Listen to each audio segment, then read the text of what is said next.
Hi everybody, welcome to my channel. Today we're going to be pulling the plenum off the Nissan 300ZX.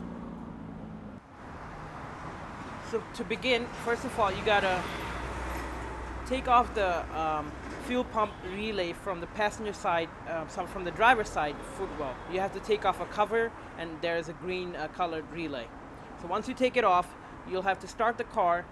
If the car starts, wait until it stalls. Or if it doesn't start, just try a couple times so all the fuel from the fuel filter is used up. So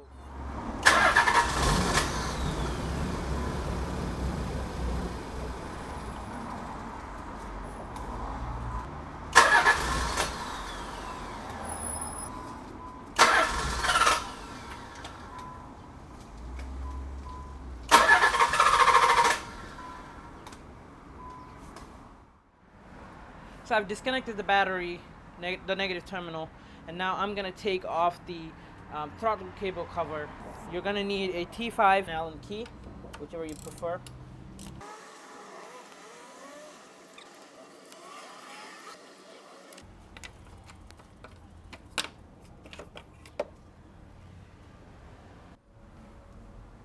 Okay, so once that's off, you got to loosen the throttle cable assembly. You need a 14 millimeter box end wrench. You just loosen it a little bit and then you untighten it by hand. You have to loosen the cruise control cable assembly as well. So this is how you remove the throttle cable. You push it all the way back and then push it sideways. Okay, one's off. Off. One's off too.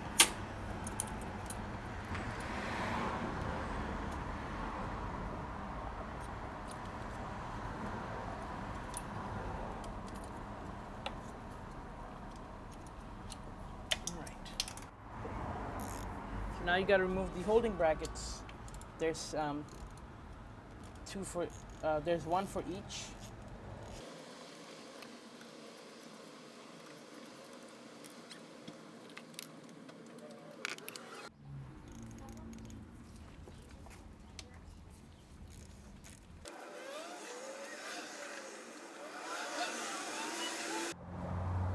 Now we're going to remove the balance tube, and to do that I have to remove all the hoses connected to the balance tube. So I'm going to remove this one first. Then there's one here.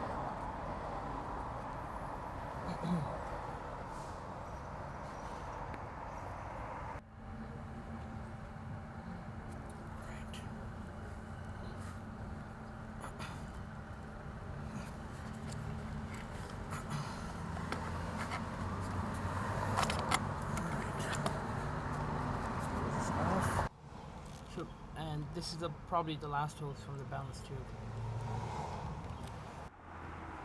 So now I'm going to take off the rail from the side here, and you need a 10 millimeter.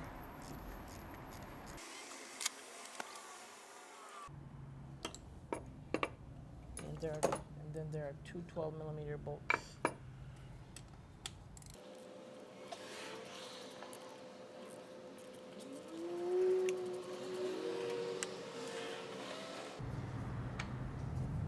Side. Now I'm going to take the other side.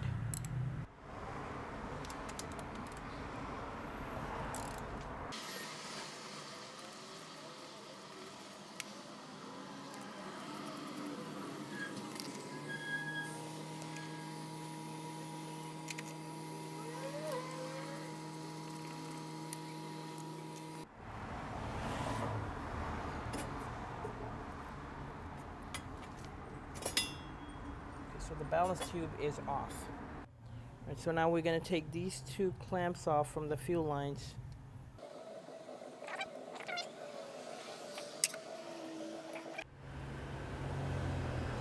Okay, so it took me a little while to take these connections off. They're really tight. So what I usually do is hold a set of pliers like this. You'll get some fuel spill regardless of what you do. So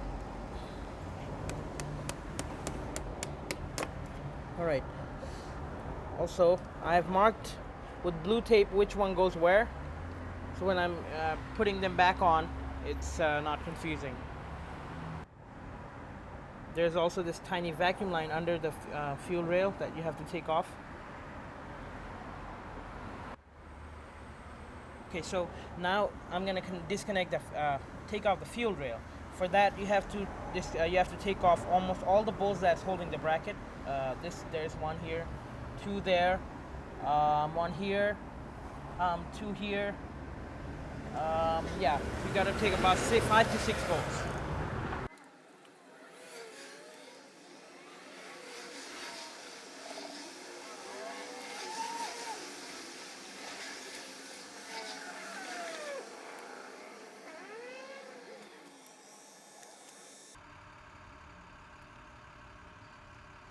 Alright, so there's about 7 bolts that connects the fuel rail.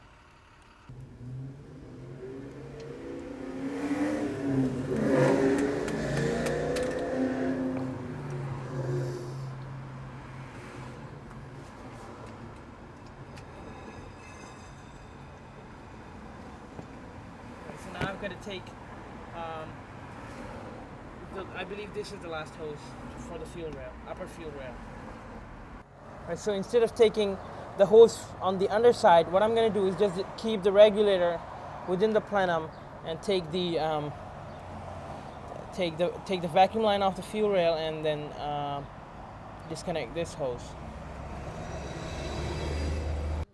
Okay, so I've taken the last hose from the fuel rail off, and I believe it is out. Except I just okay, yeah, the upper fuel rail is off. Okay, so now I'm going to remove the coil pack connectors.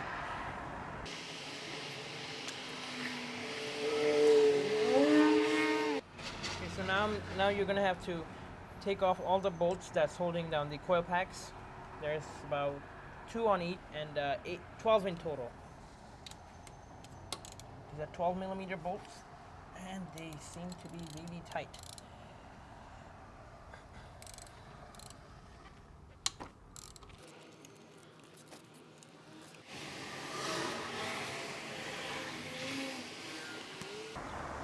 Now I'm going to take this screw off and bring all the ignition connectors and wires together, so just like move them from the side.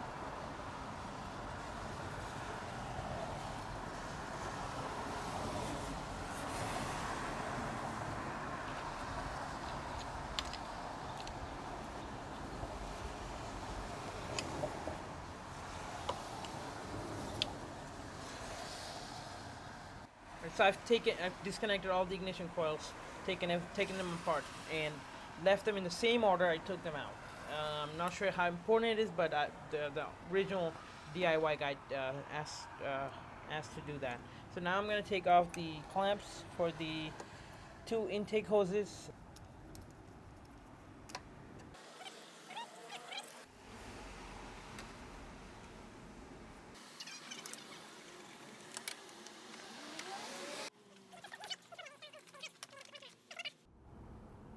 Okay, so when you're taking out the injectors, if it is the old style injectors, most likely you're going to break some. Let me show you guys, like this one. There's a steel pin that holds this. Let me show. I think I lost it somewhere, but let me show you this one. The steel pin. That's the one that holds the injectors in the connectors in place, and I don't think you can find this pin through this small opening. So if you're going to change these connectors anyway, you have to break a little bit of it so you can push this pin out to get the injectors off. It's a tedious task, but it's not too bad. Okay, so when doing the driver's side, there's a sensor here that you have to disconnect. I believe it's a fuel rail temp sensor or something like that. So you disconnect it from here, and now we got to take the last connector off.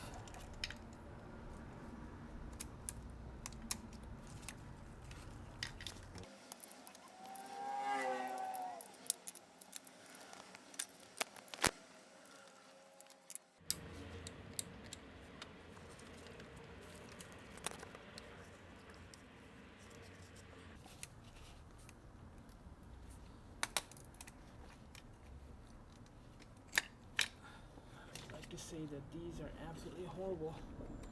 I've never seen a car with injector connectors like this before. Alright, so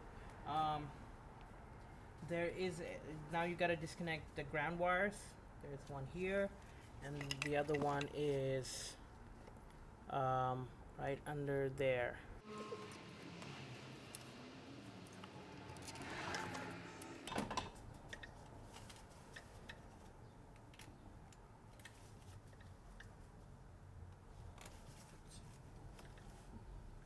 Okay, so this was the detonation connector, and you have to take the O2 sensor connector and the I don't know what this connector is for, but yeah, you have to take these two connectors off.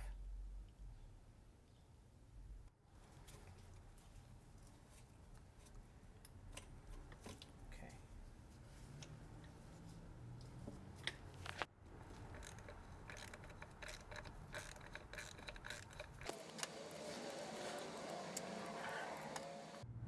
Okay, so you got to disconnect those two connectors, the light blue and the yellow connector.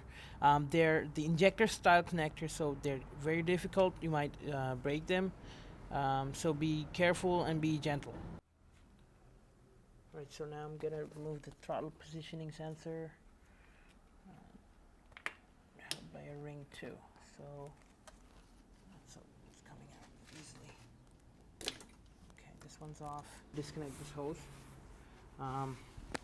Push the clamp out as much as you can, or hold the clamp and then push this hose out.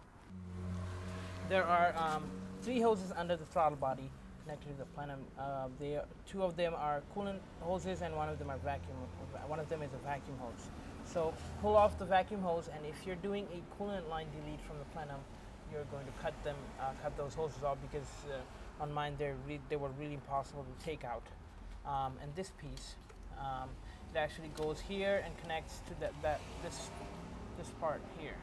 So, and it is held by this clamp onto this hose, and this part slides in here. I've also taken this vacuum hose off, and that's about it. And yeah, I forgot about the two coolant, the 2 bolts that are here. I'm going to take them off next.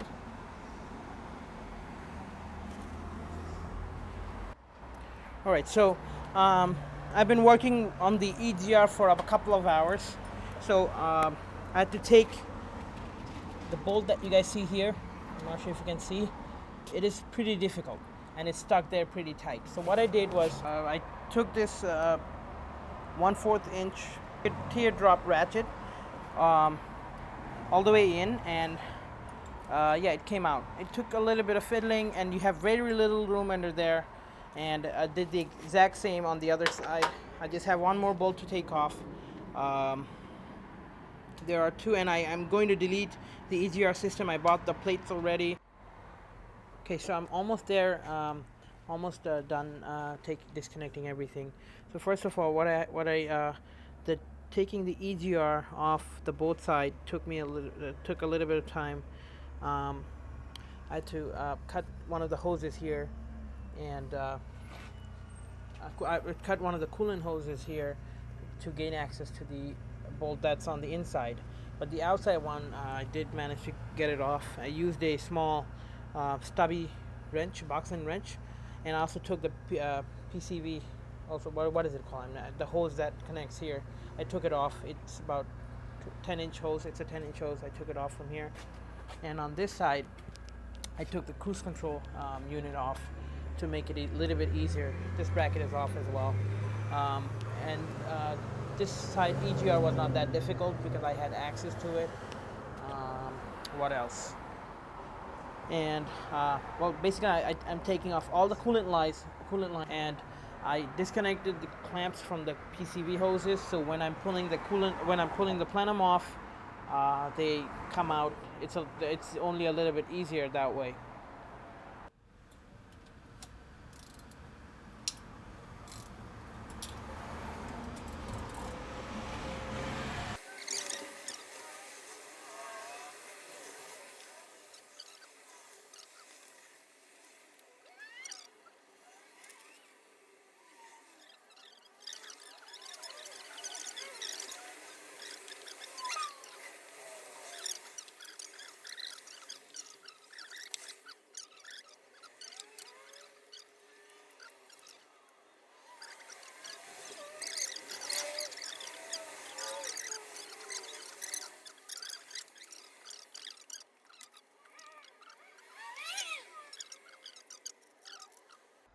Alright, so it took me almost 2 hours to cut all the PCV hoses.